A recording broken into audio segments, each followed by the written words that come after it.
Ladies and gentlemen, it's not often that one can introduce a real hero, and David Friedman is a fellow that I've known for a while in a different sort of context. See, he hired my college roommate back in 1997.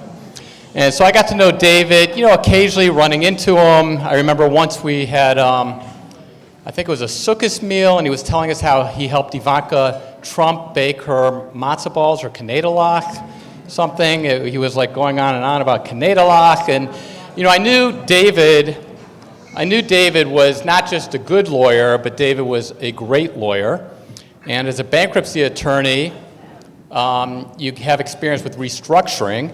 And of course, that's what the president wanted, was to restructure the Middle East. And David didn't become just a great ambassador, he became the best ambassador. And Brian Hook told me just on Friday that David is the most effective of all the United States ambassadors, which is quite an accomplishment. And it's not just his restructuring ability, but the leadership qualities, which I think David got from his father, enabled him to do amazing things. So if it was just the embassy move, Dayenu. If it was just the Golan Heights, Dayenu. If it was just recognition of the settlements, Dayenu. But David's genius shows up in a way that many people probably don't realize when he closed the Jerusalem Consulate. You see, the Jerusalem Consulate was essentially the mouthpiece of the Palestinian Authority, which was manifesting all kinds of lies that were actually infiltrating into our very own State Department. Lies such as the Palestinian prisoners are paid, the terrorists are paid by the Palestinian Authority, and the Jerusalem Consulate proffered this idea that made it into our annual State Department reports, that these payments to terrorists are really just to reintegrate the Palestinian prisoners into society, and it's a good thing, and we have to keep paying the terrorists. Anyway, David really cut that out. And so, David really is a bona fide hero to me. I mean, what he has done is absolutely astounding. And I think that it's not just myself that recognizes it. I think that across Washington, across the Jewish community, across Israel, if Ron wasn't here, I would say maybe David could run for PM next time or this time. And I think he'd probably have a good chance, actually, if you think about it, David, if Tammy will let you. Anyway, I'd like to introduce to you my great hero, David Friedman, Ambassador David Friedman. Okay. David, thank you so much for joining us. Thank you. You've pulled off miracles. You moved the embassy. I was there, one of the most inspiring days of my life. You were instrumental. The president gave you most of the credit for his recognition of the Golan Heights. I was there for the president's speech in Las Vegas. This is the most pro-Israel president and most pro-Israel administration in American history.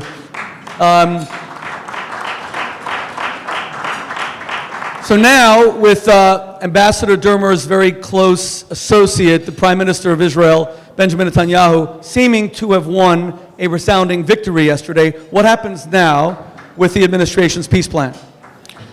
Well, look,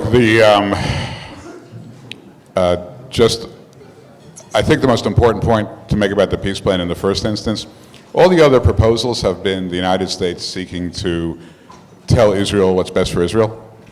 Highly presumptuous approach. And it never went anywhere because the reality is the United States, as great as we are, as powerful as we are, as many resources as we have, we don't know better than Israel what's best for Israel.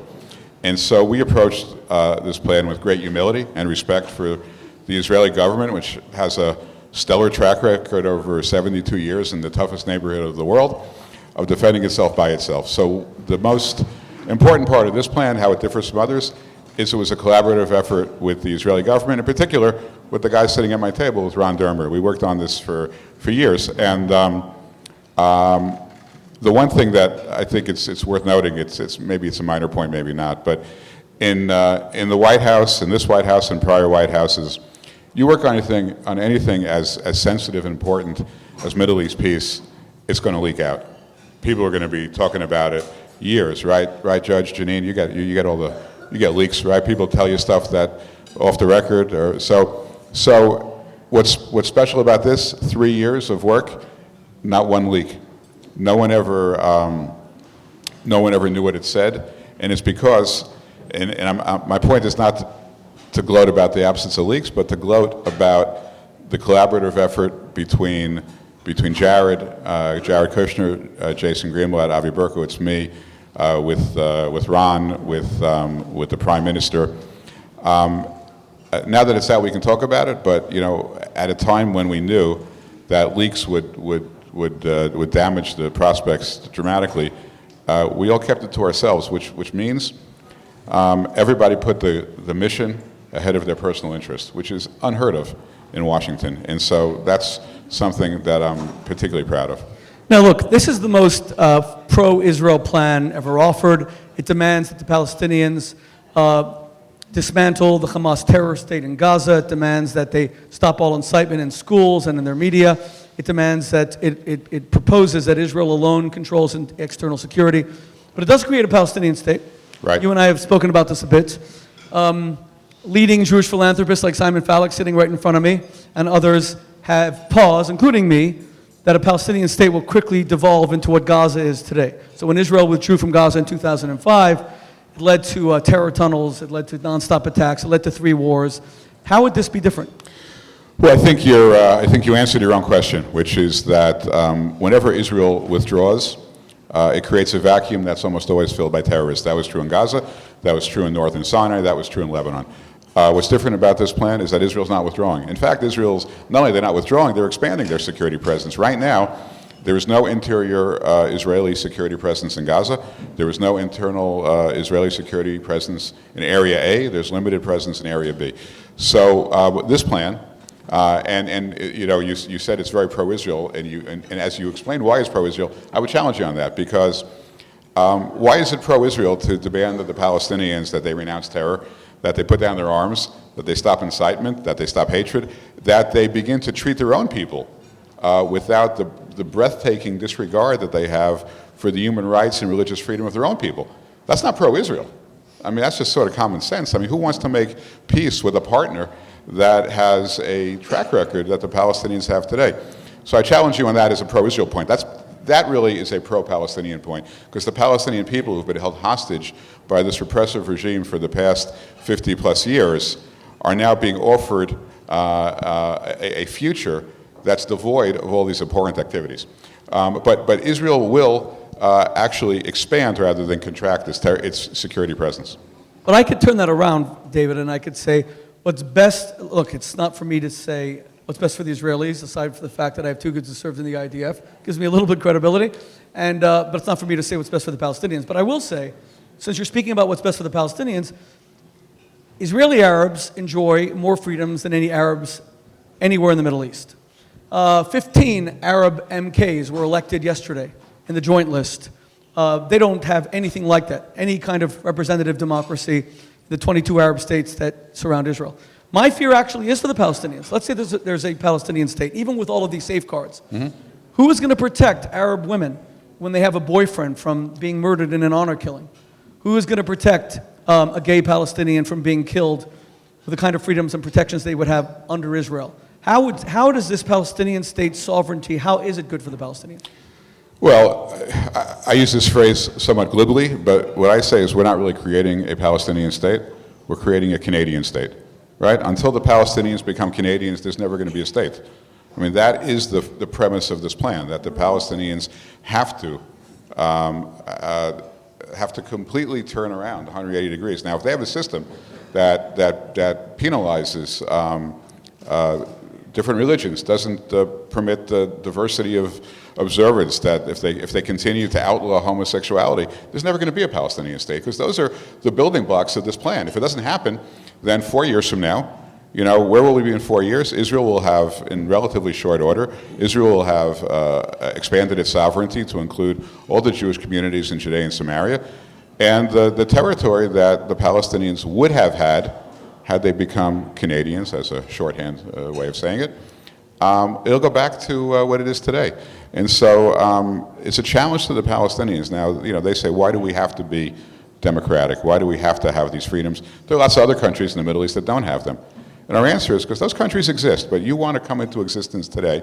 We're not putting our fingerprints on a terrorist state. We're not putting our fingerprints on an autocratic state or a state that doesn't have religious tolerance or tolerance of all other human rights. And so it's really designed as a fail-safe. It really can't happen.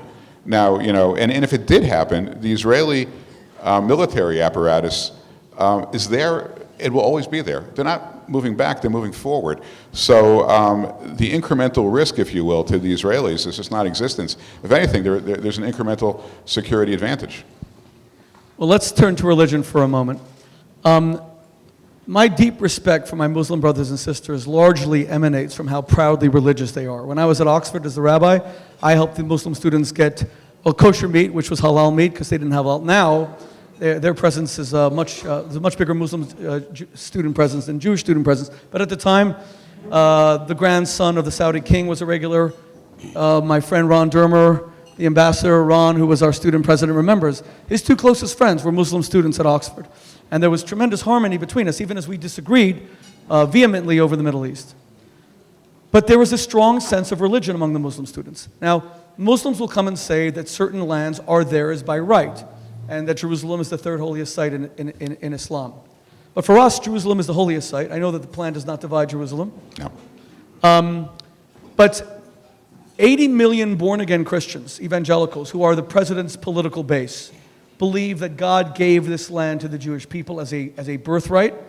Rashi famously says, the great biblical commentator, this is why God has the book of Genesis, in order to emphasize that I created the world, I dole out parcels of land to the nations as I see fit. He gave the Jews a tiny little piece of land. It's the size of my state of New Jersey. How do the Jews now give up 70% of the biblical lands of Judea and Samaria, where 80% of all biblical events take place, to a Palestinian state? So I would look at it a little differently. Instead of focusing on what's being given up, look what's being gained, right? Let's just take some obvious places. Hebron, which Abraham purchased, and which Abraham, Isaac, Jacob, Rebekah, Leah, and Sarah are buried, right? Right now, there's no recognized sovereignty by Israel over Hebron. Under this plan, there will be. Bethel, where, how many Bethels are there in America, right? All named after the place in Israel where Jacob had a dream with the ladder, angels ascending to the heaven, and descending, he receives the word of God. Shiloh, a place where the phallic family has contributed significantly. Where the Ark of the Covenant rested when it came across the Jordan River until the temple was built. Qasr al-Yahud, a place that has very little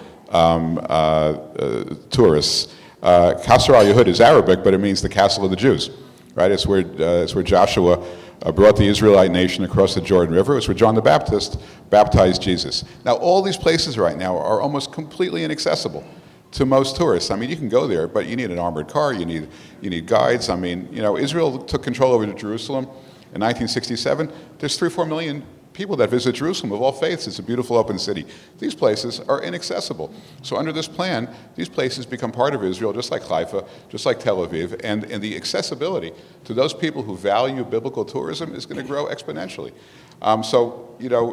As Jews, we tend to think about what are we giving up. Let's also think about what we're getting. I mean, we're getting all this, there's a lot in this. And by the way, at this point, there's no commitment to give anything away at all. Because the only commitment to give things away is upon the Palestinians achieving certain milestones, which at this point they haven't achieved. Okay, but my final question, that may be true, but a map is being created right now. People don't realize how historic this evening is, because a map is being created right now, and some of the most important players are here right now. Ron Dermer is one of the chiefs of the Israeli delegation. We all know about the Arab-Israeli conflict. It's gone on. The president calls this deal of the century. You have some of the biggest decision makers here. Ron Dermer is one of the chiefs of the Israeli delegation. You are with Jared Kushner heading, and Avi Berkowitz heading the American delegation. But a map is being created, and whether or not the Palestinians accept it, those contours of the map will determine the future of Israel, because the world will say that a right-wing government under Prime Minister Netanyahu, who I want to say on the record, in my opinion, is by far the greatest Prime Minister Israel has ever produced. We have the great honor of knowing the Prime Minister personally.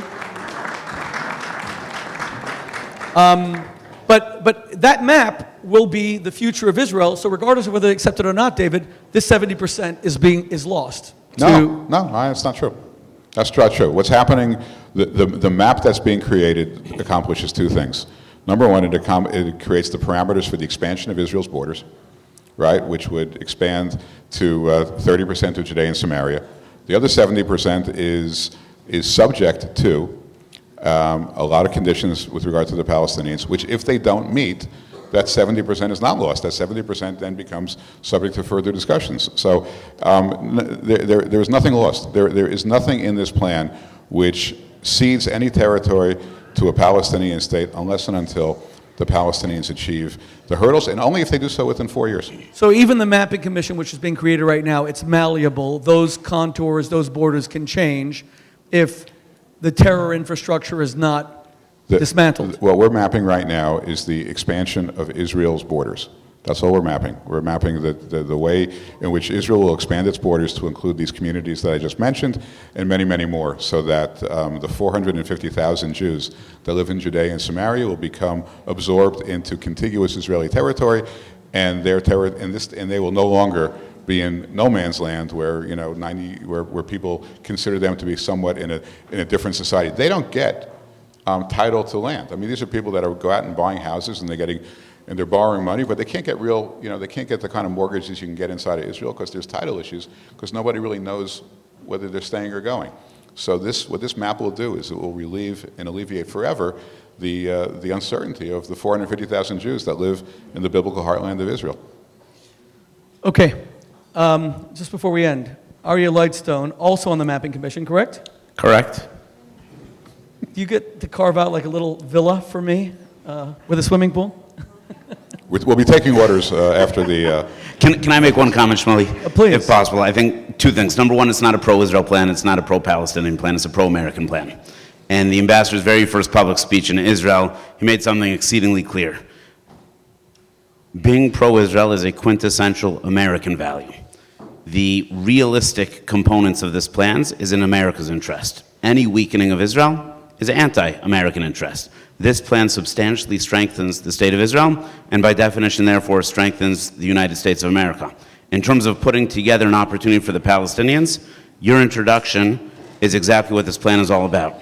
This plan is the world turning off their telephones for 2 hours for the Palestinian people to see that they can be loved. Their parents, their leaderships, have abandoned them. They've been on their phones, on Twitter the whole time. This plan says, we're turning off the phone. You don't need to act this way. You can rise up and you can be Canada, as the ambassador so aptly put it. This plan is the opportunity for them to seize the values that you so clearly promote. We hope that they reach it. We're skeptical, but it's an opportunity for them to reach up and achieve those values and to become part of the community of nations. Okay, well said. Thank you both. David, I want to just, because we have to keep the evening moving, I want you to know, as an American Jew, and I knew you before you were ambassador, you have exceeded all expectations. And you have become America's Well, that could have been greatest because the ambassador. expectations were low, so that isn't necessarily, a good thing. I'm really saying this for your wife, Tammy. Tammy and I grew up in Miami Beach. I knew her father extremely well. We prayed in the same synagogue.